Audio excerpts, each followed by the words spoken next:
विशाल पेड़ था। उस पेड़ पर बहुत सारे हंस रहते थे। उनमें एक बहुत सयाना हंस था, बुद्धिमान और बहुत दूरदर्शी। सब उसका आदर करते, ताऊ कहकर बुलाते थे। एक दिन उसने एक नन्ही सी बेल को पेड़ के तने पर बहुत नीचे लिपटते पाया। ताऊ ने दूसरे हंसों को बुलाकर कहा, देखो, इस बेल को नष्ट कर दो। एक दिन ये बेल हम सबकी मौत को अपने मुंह में ले जाएगी। एक युवा हंस हंसते हुए बोला, ताऊ, ये छोटी सी बेल हमें कैसे मौत के मुंह में लेकर जाएगी?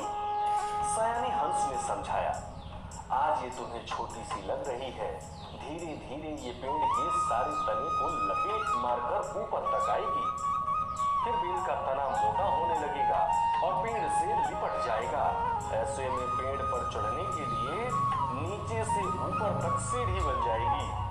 कोई भी शिकारी सीढ़ी के सहारे चढ़कर हम तक पहुंच जाएगा और हम सभी मारे जाएंगे। दूसरे हंस को यकीन न आया, एक छोटी सी बेल कैसे सीढ़ी बनेगी?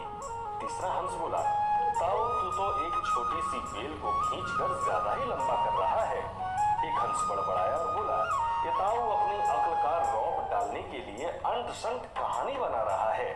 इस प्रकार किसी दूसरे हंस ने ताऊ की बात को गंभीरता से नहीं लिया। इतनी दूर तक देख पाने की उनमें अकल ही कहाँ थी। समय व्यतीत होता रहा। बेल लिपटते लिपटते ऊपर शाखाओं तक पहुंच गई। बेल का तना मोटा होना शुरू हुआ और सचमुच ही पेड़ के तने पर सीढ़ी बन गई, जिस पर आसानी से चढ़ा जा सकता था। सबको ताऊ की बात की सच्चाई सामने नजर आने लगी, पर अब कुछ नहीं किया जा सकता था, क्योंकि बेल इतनी मजबूत हो गई थी कि उसे नष्ट करना हंसों के बस की बात नहीं थी। एक दिन जब सब हंस दाना चुगने बाहर गए हुए थे, तब एक बहेलिया उधर आ निकला। पेड़ पर बनी सीढ़ी को देखते ही उसने पेड़ पर चढ़कर जाल बिछाया और चला गया। अंधेरा होते ही सारे हंस लौट आए और जब पेड़ से उतरे तो बहेलिए के जाल में पूरी तरह फंस गए।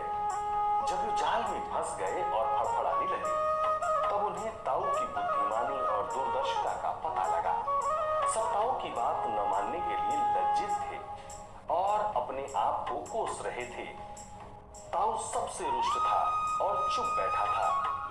एक हंस ने हिम्मत करके कहा, ताऊ, हम मूर्ख हैं, लेकिन अब हमसे मुंह मत फेरो। दूसरा हंस बोला, इस संकट से निकालने की तरकीब तू ही हमें बता सकता है।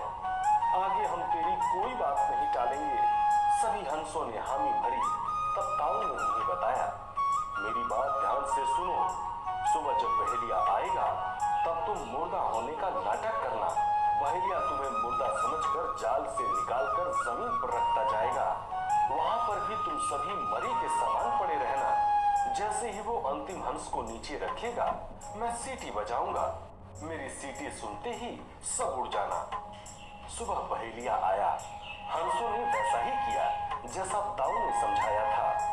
सचमुच बहेलिया हंसों को मुर्दा समझकर जमीन पर पटकता गया। सीटी की आवाज के साथ ही सारे हंस उड़ गए। बहेलिया चुपचाप होकर देखता रह गया। अब इससे क्या शिक्षा मिलती है?